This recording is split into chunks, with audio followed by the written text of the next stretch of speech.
പുറപ്പാട് പുസ്തകം 2-ാമത്തെ അധ്യായം അതിൻ്റെ 4-ാമത്തെ വാക്യം. പുറപ്പാട് പുസ്തകം 2-ാമത്തെ അധ്യായം അതിൻ്റെ 4-ാമത്തെ വാക്യം. ആ വാക്യം ഇങ്ങനെയാണ്: അവൻ എന്ത് ഭവിക്കും എന്നറിയുവാൻ അവൻ്റെ പെങ്ങൾ ദൂരത്ത് നിന്നു. അവൻ എന്ത് ഭവിക്കുമെന്നറിയുവാൻ അവൻ്റെ പെങ്ങൾ ദൂരത്ത് നിന്നു. തിരുവെഴുത്തിൽ മോശയെക്കുറിച്ച് എഴുതി തുടങ്ങുന്ന വേദഭാഗങ്ങളിൽ ഏറ്റവും ആദ്യത്തെ വേദഭാഗമാണ് പുറപ്പാട് പുസ്തകം 2-ാമത്തെ അധ്യായത്തിൽ നമുക്ക് കാണാനായിട്ട് കഴിയുന്ന ഈ പ്രസ്തുത വേദഭാഗം. ഫറവോൻ എന്ന് പറയുന്ന ക്രൂരനായിരിക്കുന്ന ചക്രവർത്തി അദ്ദേഹത്തിൻ്റെ രാജ്യത്തിൽ അടിമകളായി ജനിച്ച് വളർത്തപ്പെട്ടുകൊണ്ടിരുന്ന ഈ മനുഷ്യർക്ക് നേരെ വലിയ നിയമങ്ങൾ കൊണ്ടുവരുവാനായിട്ട് ഇടയായി തീർന്നു. അതിലേറ്റവും ക്രൂരമായിരിക്കുന്ന ഒരു നിയമമായിരുന്നു ജനിക്കുന്ന എല്ലാ എബ്രായ കുഞ്ഞുങ്ങളെയും നൈൽ നദിയിലേക്ക് എറിഞ്ഞ് കൊന്നുകളയണമെന്നുള്ളത്. ആ കാലഘട്ടത്തിലാണ് മോശ ജനിക്കുന്നത്. പക്ഷേ മോശയെ കൊന്നുകളയാൻ അവൻ്റെ അമ്മയപ്പന്മാർക്ക് താല്പര്യമില്ലാഞ്ഞിട്ട് അവനെ 3 മാസം ഒളിപ്പിച്ചു വെച്ചു. പക്ഷെ പിന്നീട് അവർക്കത് അവനെ ഒളിപ്പിച്ചു വെക്കാൻ കഴിയാത്തത് കൊണ്ട് ഒരു പെട്ടകമുണ്ടാക്കി, ഞാങ്ങണ കൊണ്ടുള്ള ഒരു പെട്ടകമുണ്ടാക്കി അവനെ അതിൽ കിടത്തി നൈലിലേക്ക് കൊണ്ട് കളയുകയാണ്, അഥവാ ആ നൈൽ നദിയിലേക്ക് ഒഴുക്കി വിടുകയാണ്.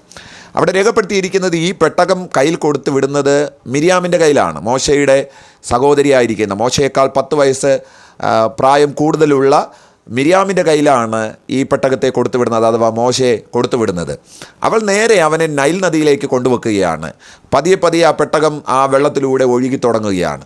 അപ്പോൾ ഈ കുഞ്ഞിന് എന്ത് സംഭവിക്കുന്നു എന്ന് അറിയേണ്ടതിന് മിരിയാം വളരെ ദൂരത്ത് നിന്ന് നോക്കിക്കൊണ്ടിരിക്കുകയാണ്. അവൻ ഏത് വഴിക്ക് പോകുന്നു, എങ്ങോട്ട് ചലിക്കുന്നു, അവനെ ആരെങ്കിലും ഉപദ്രവിക്കുന്നുണ്ടോ എന്നൊക്കെയുള്ള കാര്യങ്ങൾ ഇങ്ങനെ അവൾ ദൂരെ നിന്ന് വീക്ഷിക്കുകയാണ്. നമ്മുടെ ജീവിതത്തിൽ ഈ ദൈവവചനത്താൽ എനിക്ക് നിങ്ങളോട് പറയാനുള്ള ഒരു ദൈവിക ദൂതിലേക്ക് ഞാൻ കടന്നു വരുന്നു. നമ്മുടെ ജീവിതത്തിൻ്റെ ഓരോ ചലനങ്ങൾ വീക്ഷിക്കുന്ന, വളരെ ദൂരെ നിന്ന് നമ്മെ നോക്കുന്ന ചിലർ നമ്മുടെ ജീവിതത്തിൽ നമുക്ക് കാണാനായിട്ട് കഴിയും. നമ്മുടെ മുന്നേറ്റങ്ങൾ, നമ്മുടെ ജീവിതത്തിൻ്റെ സാഹചര്യങ്ങൾ, നമ്മൾ ഏതൊക്കെ നിലവാരത്തിൽ ഉയരുന്നു താഴുന്നു എന്നുള്ള നമ്മുടെ ഉയർച്ച താഴ്ചകളെ വളരെ സസൂക്ഷ്മം വീക്ഷിക്കുന്ന ചിലരെ നമുക്ക് കാണാനായിട്ട് കഴിയുകയാണ്. 2 തരത്തിലാണ് ആൾക്കാർ നമ്മളെ വീക്ഷിക്കുന്നത്. ഒന്ന്, നമ്മൾ തകരുന്നുണ്ടോ, നമ്മുടെ മോശമായിരിക്കുന്ന ജീവിത സാഹചര്യങ്ങളിലൂടെയാണോ നമ്മൾ പോകുന്നത്, കഷ്ടപ്പാടുകളിലൂടെയാണോ പോകുന്നത്, നൊമ്പരങ്ങളിലൂടെയാണോ പോകുന്നത്, നമുക്കിനി ദോഷം സംഭവിക്കുകയാണോ എന്നൊക്കെ പറഞ്ഞ് നോക്കുന്ന, അസൂയയുടെ കണ്ണുകളോടുകൂടെ നോക്കുന്ന, ദുഷ്ടതയ്ക്ക് വേണ്ടിയിട്ട് നോക്കുന്ന ചില കണ്ണുകളെ നമുക്ക് കാണാനായിട്ട് കഴിയും. എന്നാൽ അപ്പോൾ തന്നെ നമ്മുടെ ജീവിതത്തിൻ്റെ ഉന്നമനങ്ങളെ വളരെ നന്നായി, വളരെ കൗതുകപൂർവ്വം നോക്കുന്ന ചില ആൾക്കാരെ നമുക്ക് കാണാനായിട്ട് കഴിയും. അത് ഒരുപക്ഷെങ്കിൽ നമ്മുടെ മാതാപിതാക്കൾ, സഹോദരങ്ങൾ, നമ്മുടെ അഭ്യുദയകാംക്ഷികളായിരിക്കുന്ന ആൾക്കാർ, നമ്മുടെ ഉയർച്ചകളെ ആഗ്രഹിക്കുന്ന ആൾക്കാർ ഇങ്ങനെ നമ്മളെ നോക്കിക്കൊണ്ടിരിക്കുകയാണ്. മിക്കവാറും ആദ്യം പറഞ്ഞ കാര്യങ്ങൾക്കകത്തായിരിക്കാം ആൾക്കാർ നമ്മളെ ശ്രദ്ധിക്കുന്നത്. നമ്മൾ ചെയ്ത കാര്യങ്ങൾ എങ്ങനെയുണ്ട്, നമ്മൾ താഴുകയാണോ ഉയരുകയാണോ, നമ്മൾ ഉന്നതി പ്രാപിക്കുകയാണോ, അതോ ഇന്നും നമ്മൾ താഴെത്തട്ടിലാണോ എന്നൊക്കെ പറഞ്ഞ് ഇങ്ങനെ ഒരു അസൂയയുടെ കണ്ണുകളോടുകൂടെ നോക്കുന്ന ചിലരെ നമുക്ക് സമൂഹത്തിൽ കാണാനായിട്ട് കഴിയുന്നുണ്ട്. ഇവിടെ മിരിയാം നോക്കുന്നത് അസൂയയുടെ കണ്ണുകളോടുകൂടെയല്ല, മറിച്ച് അവന് നല്ലത് ഭവിക്കുമോ അതോ ഇനി അവന് ദോഷം ഭവിക്കുമോ എന്നുള്ള 2 വിധമായിരിക്കുന്ന നോട്ടങ്ങൾ അവൾക്കുണ്ട്. കാര്യം, ഈ നൈൽ എന്ന് പറയുന്ന നദിയിൽ ധാരാളം ചീങ്കണ്ണികൾ, മുതലകൾ ധാരാളമായി താമസിക്കുന്ന ഒരു നദിയാണിത്.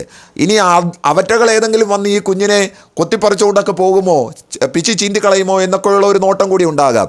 അവൻ എന്ത് ഭവിക്കുമെന്ന് പറഞ്ഞ് ഇങ്ങനെ അവൾ നോക്കി നിൽക്കുകയാണ്. ഞാൻ നിങ്ങളോട് പറയുന്നു, നിങ്ങളെ ആരെങ്കിലും ഇങ്ങനെ ശ്രദ്ധിക്കുന്നുണ്ടെങ്കിൽ, നിങ്ങൾക്ക് എന്ത് ഭവിക്കുമെന്നറിയേണ്ടതിന് ആരെങ്കിലും നിങ്ങളെ വീക്ഷിക്കുന്നുണ്ടെങ്കിൽ, ഞാൻ നിങ്ങളോട് പറയുന്നു, അവരുടെ കണ്ണുകൾക്ക് അത്ഭുതമുണ്ടാകുമാറ്, അവരുടെ കണ്ണുകൾക്ക് കൗതുകമുണ്ടാകുമാറ്, അവരുടെ കണ്ണുകൾക്ക് വിശ്വസിക്കാൻ കഴിയാത്ത നിലവാരത്തിൽ ദൈവം നിങ്ങളുടെ ജീവിതത്തെ ചലിപ്പിക്കാനായിട്ട് പോകുന്നു. ദൈവം നിങ്ങളുടെ ജീവിതത്തെ മറ്റൊരു ദിശയിലേക്ക് ഉയർത്താനായിട്ട് പോകുന്നു. ദൈവം നിങ്ങളെ അസൂയാവഹമായ നിലവാരത്തിൽ മറ്റുള്ളവരുടെ കണ്ണിൻ മുമ്പിൽ ദൈവം നിങ്ങളെ വളരുമാറാക്കാനായിട്ട് പോകുകയാണ്. ഞാൻ ഇന്ന് രാവിലെ നിങ്ങളോട് പ്രവചിച്ച് പറയുന്നു, നിങ്ങൾക്ക് എന്ത് ഭവിക്കുമെന്ന് പറഞ്ഞ് നോക്കി നിൽക്കുന്നവരുടെ മുമ്പിൽ ദൈവം നിങ്ങളെ ജയത്തോടെ നടത്തുവാനായിട്ട് ഇടയായിത്തീരും. മോശയ്ക്ക് എന്ത് ഭവിക്കുമെന്ന് നോക്കി നിന്ന മിരിയാം നോക്കി നിൽക്കെ അവനെ കൈകളിൽ ഏന്തുന്ന ഒരു രാജകുമാരി അവിടേക്ക് ഇറങ്ങി വരികയാണ്. ഞാൻ നിങ്ങളോട് പറയുന്നു, നിങ്ങളുടെ ജീവിതത്തിൻ്റെ ഉയർച്ചകൾക്ക് വേണ്ടിയിട്ട്, നിങ്ങളുടെ ജീവിതത്തിൻ്റെ ഉന്നമനങ്ങൾക്ക് വേണ്ടിയിട്ട് ദൈവം ചിലരെ നിയോഗിച്ചിട്ടുണ്ട്. അവരുടെ കൈകളിലൂടെ നിങ്ങൾ ഉയർന്നു വരുന്നത് ലോകം കാണാനായിട്ട് പോകുകയാണ്. നിങ്ങളെ ഇങ്ങനെ അസൂയാവഹമായി നോക്കി നിൽക്കുന്ന കണ്ണുകളുടെ മുമ്പിൽ തന്നെ നിങ്ങൾ വളർന്നു പന്തലിക്കുന്നത്, നിങ്ങൾ ഏറ്റവും ശ്രേഷ്ഠകരമായി തീരുന്നത്, നിങ്ങളുടെ ഉയർച്ചകൾ മറ്റുള്ളവർ കാണുവാനായിട്ട് ഇടയായിത്തീരും. അപ്പോസ്തലപ്രവൃത്തി 28-ാമത്തെ അധ്യായം 6-ാമത്തെ വാക്യത്തിൽ വളരെ ശ്രദ്ധേയമായിരിക്കുന്ന ഒരു വേദഭാഗമുണ്ട്. അവിടെ വലിയ ഈശാനമൂലൻ കാറ്റടിച്ച് കപ്പലൊക്കെ തകർന്ന് പൗലോസും അവൻ്റെ കൂടെയുള്ള ആൾക്കാരുമൊക്കെ മെലീറ്റ എന്ന് പറയുന്ന മാൾട്ട എന്ന ദ്വീപിലേക്ക് അവർ എത്തിച്ചേരുകയാണ്. അവിടെ ഉഷ്ണം കൊണ്ട് തണുപ്പ് കൊണ്ട് അവർ തീ കായേണ്ടതിന് കുറേ വിറക് പറക്കിക്കൊണ്ട് നിൽക്കുമ്പോൾ ഒരണലി പൗലോസിൻ്റെ കയ്യിൽ ചുറ്റുകയാണ്. അവിടെ 6-ാമത്തെ വാക്യം ഇങ്ങനെയാണ് രേഖപ്പെടുത്തിയിരിക്കുന്നത്: അവൻ വീർക്കുകയും പെട്ടെന്ന് ചത്തു വീഴുകയും ചെയ്യുമെന്ന് വച്ച് അവർ കാത്തു നിന്നു. ചിലർ നിങ്ങളെ നോക്കി നിൽക്കുന്നത് ഇപ്പോൾ നിങ്ങൾ നശിച്ചു പോകുമെന്നുള്ള ചിന്തയോടുകൂടിയാണ്, ഇപ്പോൾ നിങ്ങൾ താഴോട്ട് പോകുമെന്നുള്ള ചിന്തയോടുകൂടിയാണ്, ഇപ്പോൾ നിങ്ങളുടെ നാശം ഭവിക്കും എന്നുള്ള ചിന്തയോടുകൂടിയാണ്. ഇപ്പോൾ അവൻ ചത്തു വീഴുമെന്ന് പറഞ്ഞ് ഈ ബർബരന്മാർ അവിടെ കാത്തു നിൽക്കുകയാണ്. പക്ഷെ തൊട്ടടുത്ത വാക്യം വളരെ സന്തോഷം നൽകുന്ന വാക്യമാണ്.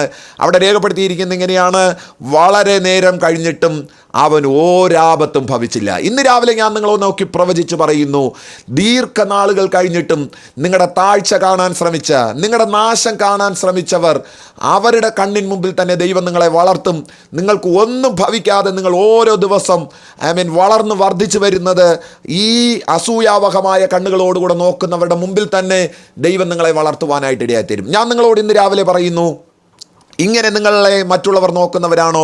നിങ്ങളുടെ വളർച്ചയെ നോക്കുന്നവർ, നിങ്ങളുടെ ശുശ്രൂഷയെ നോക്കുന്നവർ, നിങ്ങളുടെ ഭാവി എന്താകുമെന്ന് നോക്കുന്നവർ, നിങ്ങളുടെ മക്കളുടെ വിദ്യാഭ്യാസം എന്താകുമെന്ന് നോക്കുന്നവർ, നിങ്ങൾ ആരംഭിച്ച ഒരു ശുശ്രൂഷ എന്താകുമെന്ന് നോക്കുന്നവർ, നിങ്ങൾ ആരംഭിച്ച പുതിയ സംരംഭങ്ങൾ ഏതുവരെ പോകുമെന്ന് നോക്കി നിൽക്കുന്നവരുടെ മുമ്പിൽ ഞാൻ ഇന്ന് രാവിലെ ഉറക്കെ പറയുന്നു, മോശയെ സുരക്ഷിതമായി രാജകൊട്ടാരത്തിൽ എത്തിച്ചതുപോലെ, പൗലോസിനെ സുരക്ഷിതമായിട്ട് റോമിലേക്ക് ദൈവം മാൾട്ടയിൽ നിന്ന് റോമിലേക്ക് നടത്തിയതുപോലെ, ഞാൻ നിങ്ങളോട് പറയുന്നു, നിങ്ങളുടെ ഡെസ്റ്റിനിയിലേക്ക്, നിങ്ങളുടെ ലക്ഷ്യത്തിലേക്ക് ദൈവം നിങ്ങളെ എത്തിക്കും. അസൂയാവഹമായി നോക്കി നിൽക്കുന്നവരുടെ കണ്ണുകളുടെ മുമ്പിൽ തന്നെ ദൈവം നിങ്ങളെ അത്ഭുതാവഹമായി നടത്തുമെന്ന് ഇന്ന് രാവിലെ ഈ വചനത്താൽ ഞാൻ നിങ്ങളെ പ്രബോധിപ്പിച്ച് പറയുന്നു. ഈ ദൈവവചനങ്ങളാൽ കർത്താവ് നമ്മെ അനുഗ്രഹിക്കുമാറാകട്ടെ. ആമേൻ.